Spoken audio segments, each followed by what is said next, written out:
Good morning and welcome to this month's Free Friday webinar. My name is Michelle Mott, and I'm actually not doing it live this month because I'm at a board meeting of my alma mater, Upper Iowa University in Fayette, Iowa. So this has been pre-recorded. The topic is Listening is a Gift. So we are going to have some fun, and I hope you've got your ears tuned in because we're going to not only practice listening, we are going to strengthen your ability to listen. If you do have any problems during this webinar, as it's recorded, let Dana know. Her phone number is 515-221-2688. So let's go ahead and get started. We have a variety of different bells and whistles on this platform Webex that you can use. First of all, there's this screen that you can zoom in and out of to make the screen size or the content size as large as you'd like. The viewer is where actually the presentation slideshow is going to be shown. And then also off to the right-hand side, you can see some panels listing the participants that are listening in during the time, and there won't be any chat use of the chat box because of the fact that it won't be as interactive, but you'll be doing some exercises on your own, listening in to some fun exercises. So a little bit about Inspiring Solutions. It was a company I started back in 1991, still having fun. We've been doing organizational design and talent development for now, organizations throughout the country, primarily in the area of healthcare, but we do everything from strategic planning, leadership development, and employee engagement. I would also encourage you to go out to our website, inspiringsolutions.com, and take a look at our toolbox of books, videos, e-learning, and online assessments that you can use to develop your own team. If you'd like, request a copy of our catalog, and Dana would be happy to send it to you. It contains all of our programs that you can either bring us in to do and customize for your organization, or you can use our product line to conduct or enhance training programs of your own. The goals for this hour is to typically showcase a particular program or a product and deliver you some monthly motivation, and we appreciate the volume of repeat as well as new participants coming in and joining us. This particular month, we're going to take a look at how is it that you influence your listening from the environment. We're going to explore 5 listening approaches and recognize when you can use them. And then finally, like I mentioned, we're going to do some fun exercises that will actually help strengthen and sharpen your listening skills. The handouts that were attached to the instruction include a sample of a personal listening profile. We'll be walking through that. The program description that talks about the Listening is a Gift workshop that can be basically done for virtually any department, any situation, whether it's a new employee orientation, whether it's part of listening, or whether it's a part of a leadership series or customer service training, because truly listening is fundamental. We always announce our upcoming webinars. And then something that's unique we're going to use as an exercise is a blank sheet of paper that we're going to do for a fun exercise on listening. So let's go ahead and get started. As you leave this webinar, you're going to be asked to complete a brief survey, and in that survey, please share with us some of your comments, suggestions for future topics. We track this information on a regular basis because it gives us feedback as to what you find most valuable and offers great insights to making the learning experience better in the future. Like I mentioned, we tend to repeat each topic twice every month. So whether you're listening in at the 9 o'clock hour, we'll be doing it again at 10:30. We encourage you to go out online. If you have not done so, you can register for all the upcoming webinars and prior to each month, you'll be getting a notice or a reminder or two from Dana a couple weeks out. And then I'm appreciating all of the times you're passing it along to your coworkers, your friends, your clients, and inviting them to enjoy some monthly motivation. So let's go ahead and get started on the topic of listening. The opening quote we chose is, "There is no such thing as a bad listener. There are only people with inflexible listening habits." My question to you is, how much time do you feel you spend listening? On average, we should be listening with comprehension 55% of our day, whether it be at work, whether it be at home, whether it be with our bosses, customers, family members, or friends. Depending on your desire to read, whether it's emails, books, instructions, we're reading about 13% of the time. 9% writing, whether it's typing emails or texting these days. And then 23% of our time communicating is on actually the spoken word. Now, when you think about listening, listening is a skill that we learn very early in life. We may not know what the words mean, but as a baby or as a child, you're listening to these big people make noises, and you're not quite sure what it's all about. Then later in your development as a child, you learn how to speak. Say things like mama, dada, eventually writing and even reading your name. So when you think about listening, it's a skill that we learn very early on in life. But my question to you, how many of you have ever actually gone through a class on how to listen? We learn how to give public speeches or training others. We've learned how to write, whether it's printing or in cursive, which I understand now from the schools is that that's becoming lost art. And finally, you're reading this information, so obviously you've learned how to read. So is there a difference between listening and hearing? Absolutely. Hearing is our physical ability to accept and transmit sound waves from the eardrum to the brain. However, listening is when you have the ability of putting meaning to that transmission.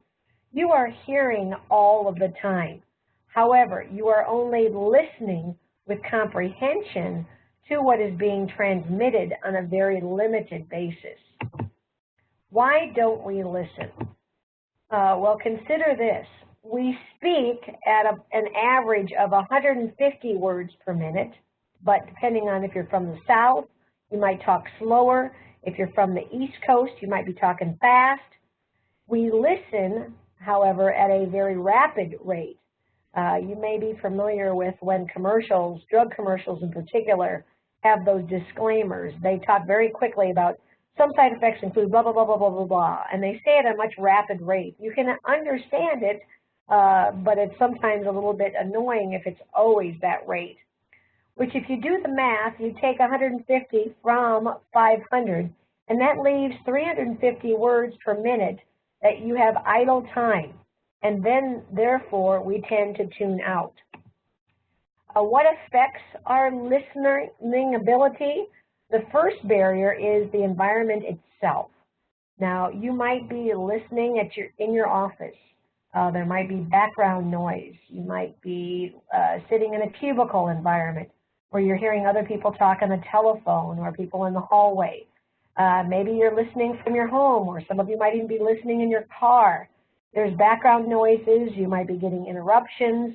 Hopefully you've turned out for your cell phone so that you're not getting any interruptions, as well as poor amplification. So I'm hoping that the volume of this webinar is loud enough and I'm talking clear enough to understand. The listening environment, I'm actually recording this in my hotel room up in Fayette, and I did turn off the air conditioner because I wanted to eliminate any kind of background noise. But in some cases, if it's too hot or too cold, it's hard for you to concentrate. Inadequate or uncomfortable seating, if you're sitting in a classroom or in a conference room, or the chair is too stiff or too hard. that can definitely affect your ability to listen. So barrier number 2 is the speaker themselves. Sometimes people talk with an accent. They're from the South, or maybe they have a monotone, or they talk rather slowly. Sometimes they have a foreign language, or they have a foreign accent from England, or Scottish, or French. Sometimes in our workplace we have jargon or slang that means something to us, but from somebody from the outside it has no meaning. So we have to be careful about not using those acronyms that don't mean anything to our customers or our vendors. Sometimes the speaker can present a barrier because of the fact that they are too wordy or they are vague. Sometimes they are disorganized in their thoughts and they're rambling or they're emotional, and it's hard to sort out what the real meaning of the message is. So to practice this or to illustrate this, how many of you remember Charlie Brown? Charlie Brown's teacher often sounded like this, ma, ma, ma, ma, ma, ma. Sometimes when you drive up to a fast food restaurant, if they don't have a good PA system, their microphone or their sound system can sound muffled like Charlie Brown's teacher.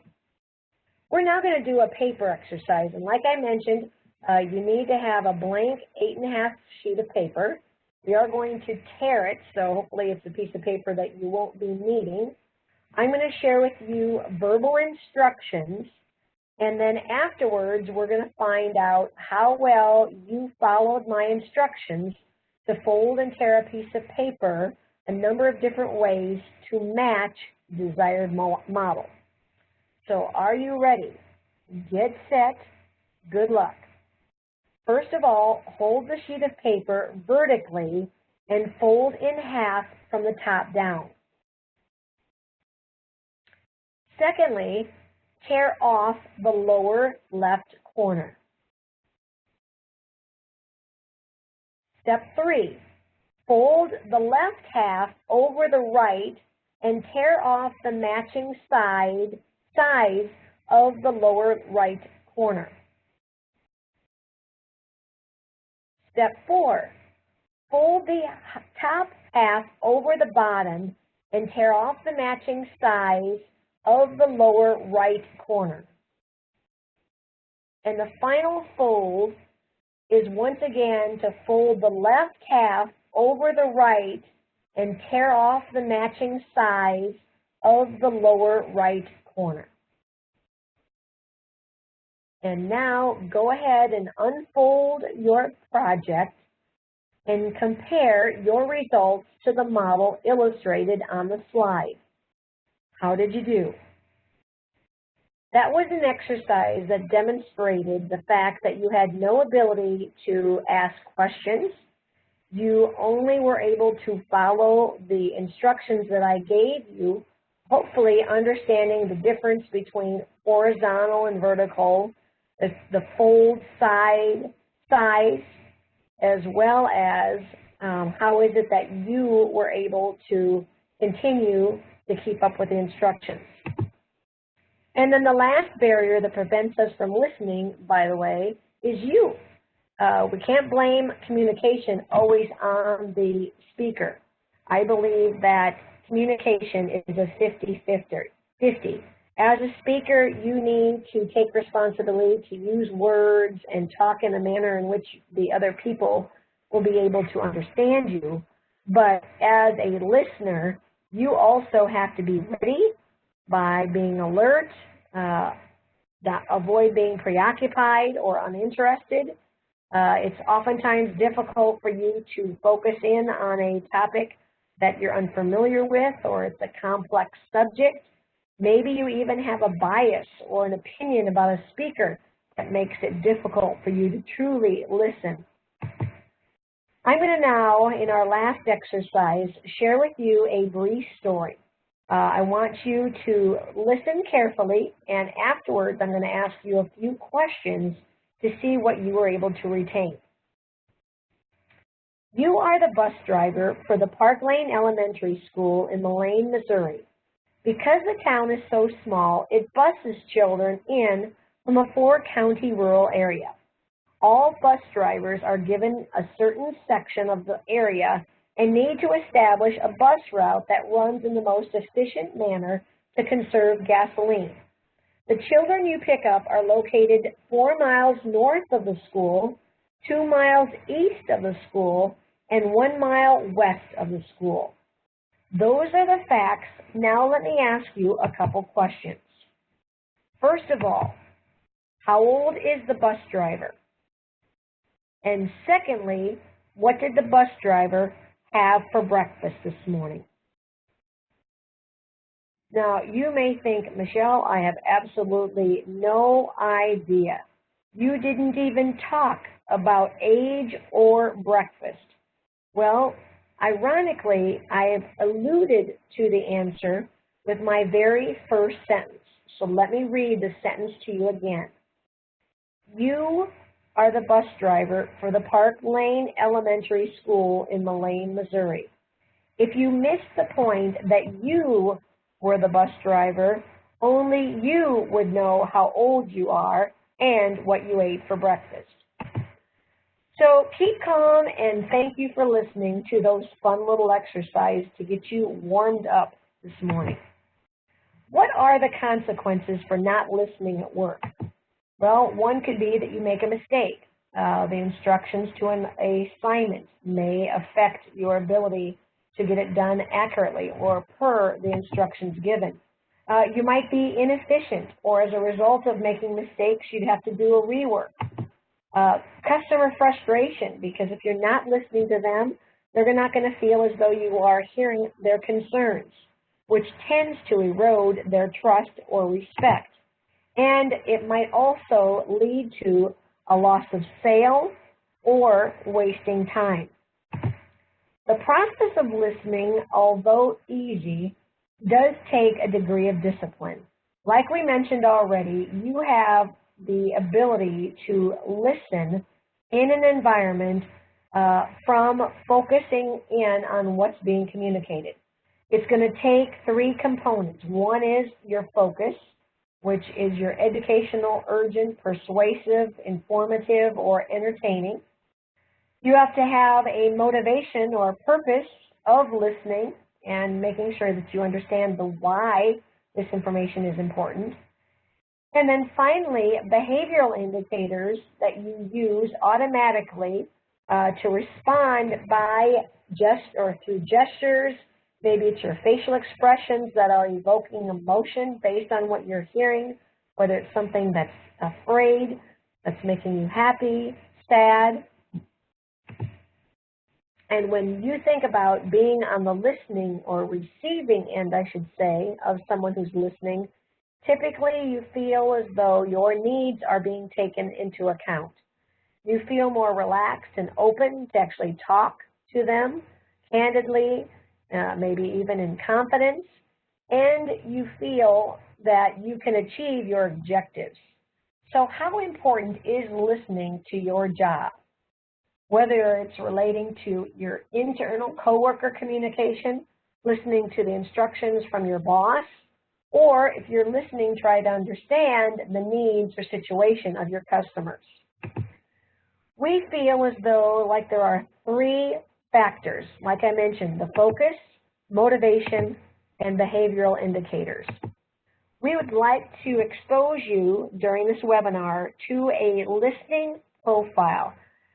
This is a very unique assessment that is available paper or as an online assessment to help you understand the 5 different styles of listening, and of those styles, which one you tend to use most often. As I mentioned, as part of the handouts, we've given you a sample that you can use to understand the value of the tool. And then afterwards, if you would like to order, reach out to us by phone or email, and Dana would be happy to help you. So let's take a look at, first of all, what some of the questions might be. This is an example of one of the statements that you need to decide if it's like you, somewhat unlike you, not like you, or very much like you. So when you think about yourself as a listener, do you learn a lot from people whose experiences are different from mine. And then whether you're using the paper instrument where you'd actually scratch off the response, or if you're answering it online, you continue to answer all those responses. And then finally, on page 2, on the online profile, you'll be introduced to the 5 different approaches to listening. So the definition of appreciative approach is to relax and enjoy the listening experience. We're going to talk about when that style might be used. Empathic listening is when you support and understand the emotions of the speaker. Discerning is when you need to gather complete and accurate information. Comprehensive is when, as a listener, you're listening to understand or organize information to make sure you understand the meaning. And then finally, the 5th style or approach of listening is evaluative. And here's when you are needing to critique information that's being shared and make a decision. So you might use evaluative listening when you are trying to decide something you want to purchase. When you think about the fact versus the feelings of a situation, when you are in a feeling mode, most likely you are going to be using the appreciative or empathic style of listening.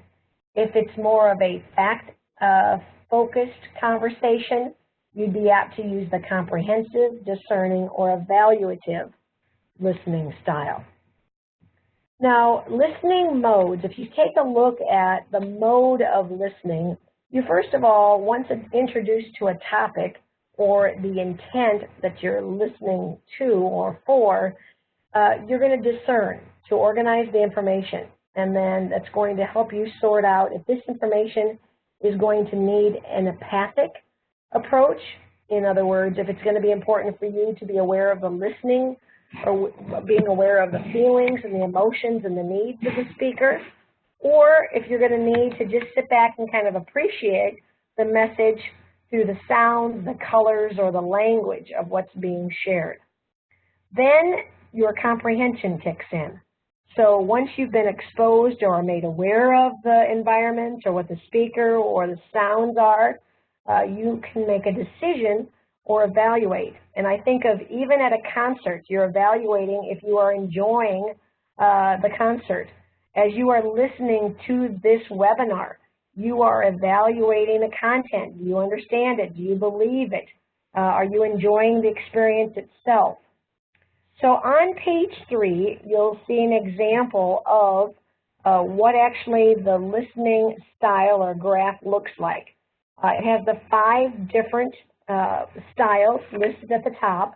The first 2 columns reflect the feeling-oriented, and the last 3, or the 3 on the right, describe the informative. So depending on how high those points are, you'll indicate if it is something that's most natural, moderately natural, or at least natural to you. On page 4 are the styles, and the example of the sample profile talks about the analytical style, and we're going to learn more about each of them, but I wanted to at least give you an exposure of what on page 4, the value of understanding that the analytical style uses both comprehensive and evaluative listening. On page 5, again, this is customized to your responses. It'll talk about what your strengths as a listener are and areas for growth as a listener. Page 6 talks about the expectations of others as a communicator and your listening style in different situations. So the example of persuading is when you are trying to convince the listener of an idea. Informing is when you're conveying information. Self-expressing is when you're sharing personal information, values, or experiences. And pleasing is when you're trying to entertain or comfort or bring joy to another person. Page 7 in your profile talks about your approach to speakers whose motivation is to persuade. The next talks about your approach to speakers whose motivation is to inform. Next is your motivation to self-express. And then finally, when a speaker just wants to entertain you. On page 8, it mentions the fact that the appreciative approach is one of the least natural listening approaches to this particular person. This is, again, a sample, so it doesn't indicate of whose it is. But it gives some suggestions that since this is the approach that's least natural, you might want to remind yourself that others have higher needs for such diversions, that you might be surrounded by those that have an appreciative style of interaction. And the appreciative listening can be improved by attending to the general tone of the conversation and actively remembering that listening does not always mean or need to be purposeful. What I like about this particular profile, it has some built-in exercises.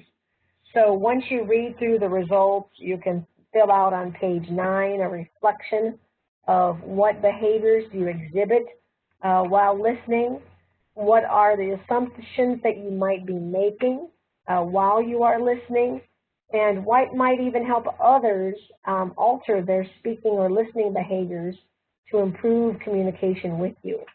I will share with you one of the things that we just did in our office was get exposed to the new productive conflict. Dana, who's gone through some training at the recent Mind Lab that Wiley conducts, actually gave us an exposure of the new Everything Dis Productive Conflict profile.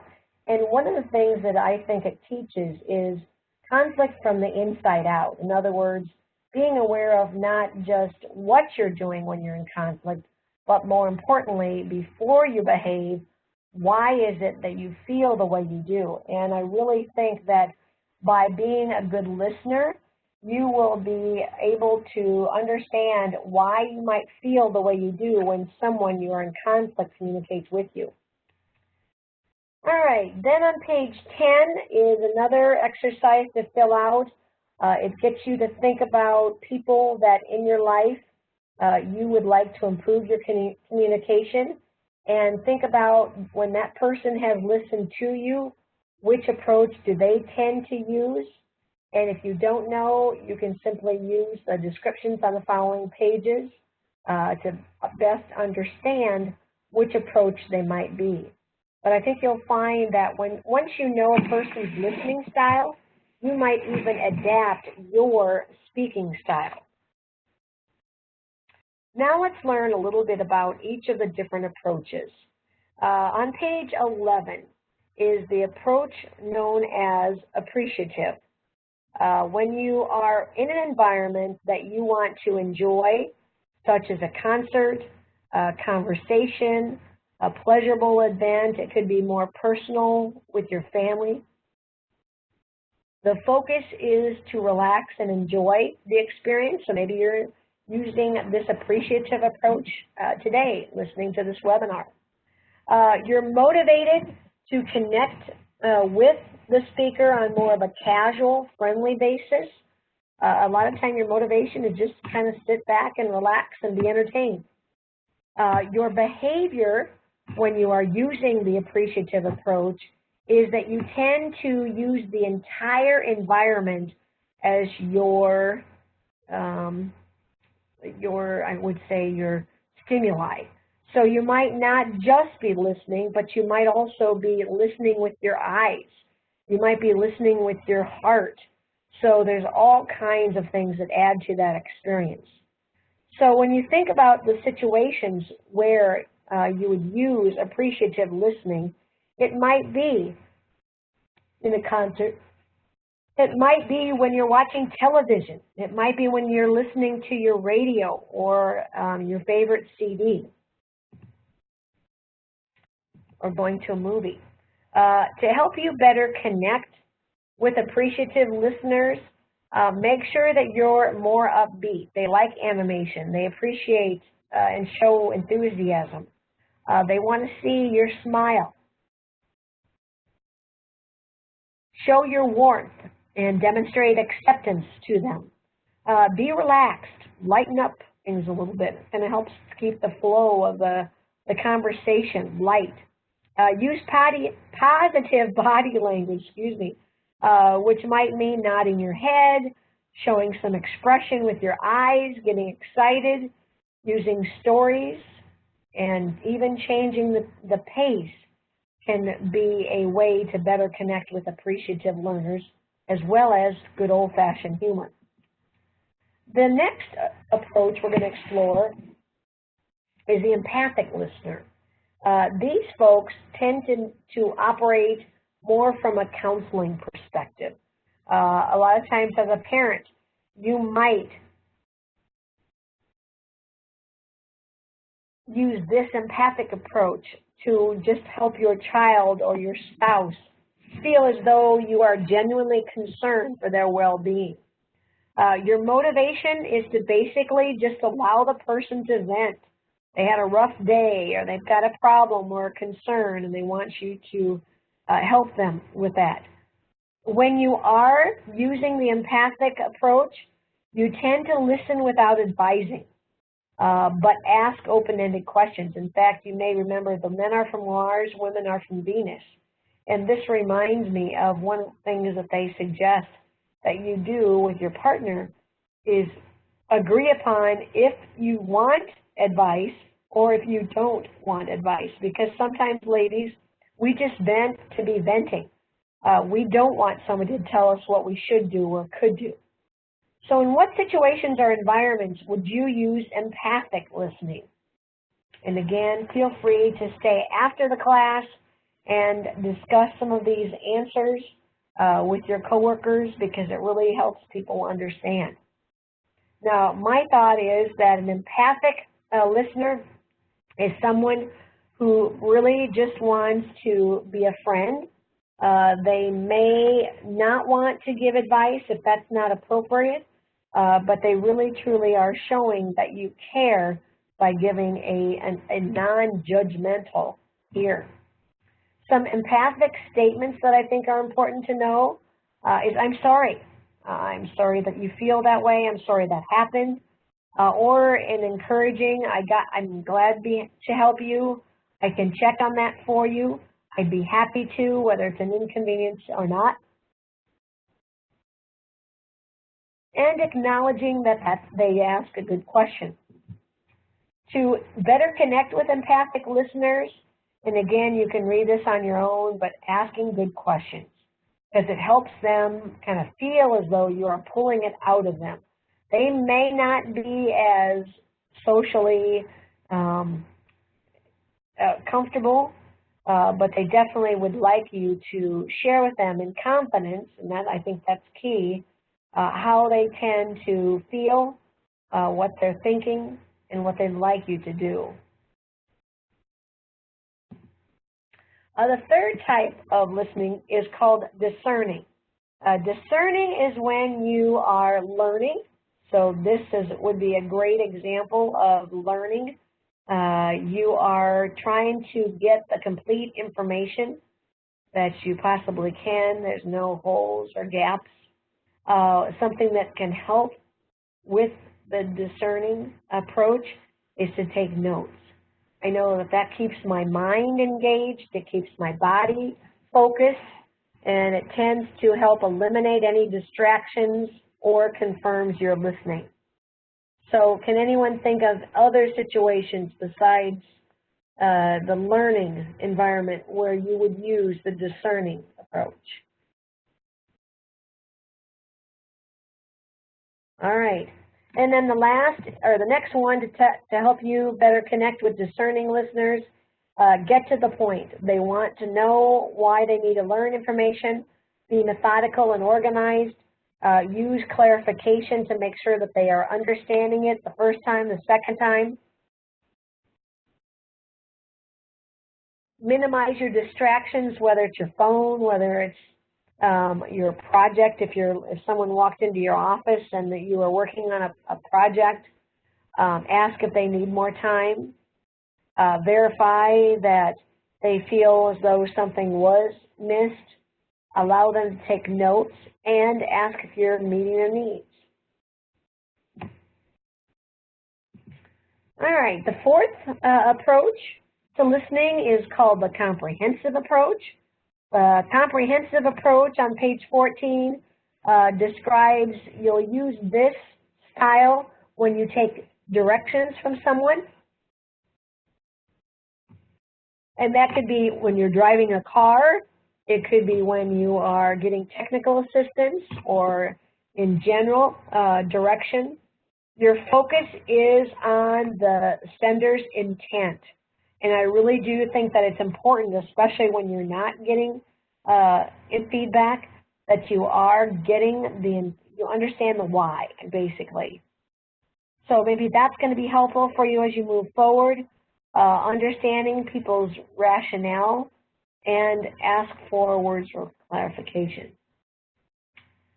The comprehensive, to connect with comprehensive listeners, I would encourage you to use logical communication.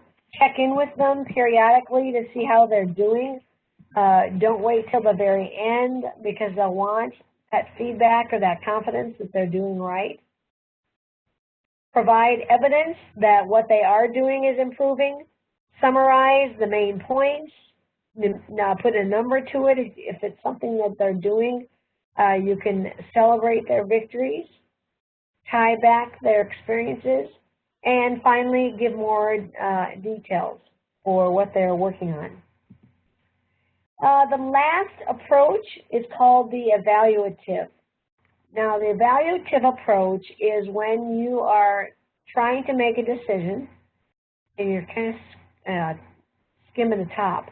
You're basically letting people make a decision or make a recommendation, and your motivation is to make sure that their ideas are being heard.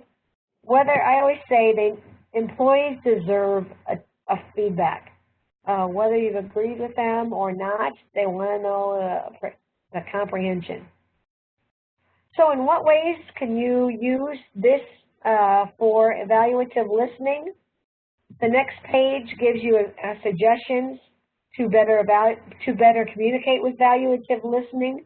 One is to separate the facts from the figures, establish credibility. Now, part of this comes from their confidence with management.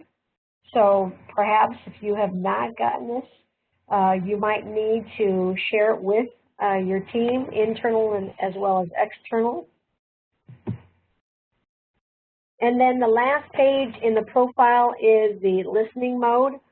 This is basically all 5 of the profiles illustrated, and then what is their connectivity.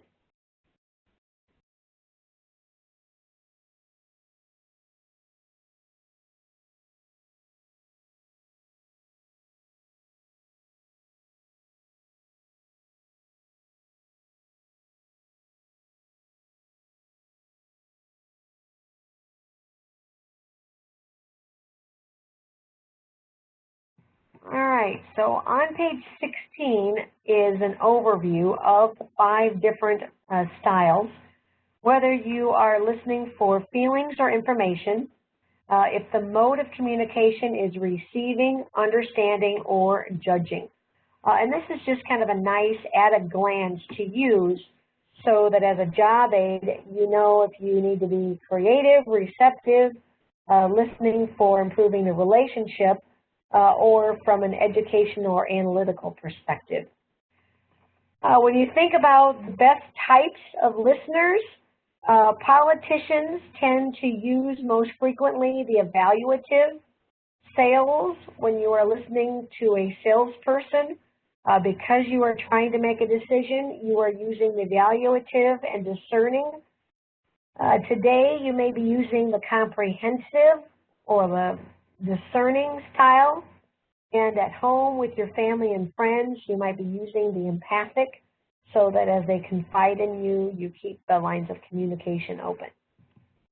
So like I mentioned, feel free to reach out to us if you'd like to try out a sample profile. It's a good way to understand your current style of leadership, and as well have someone else within your organization do it.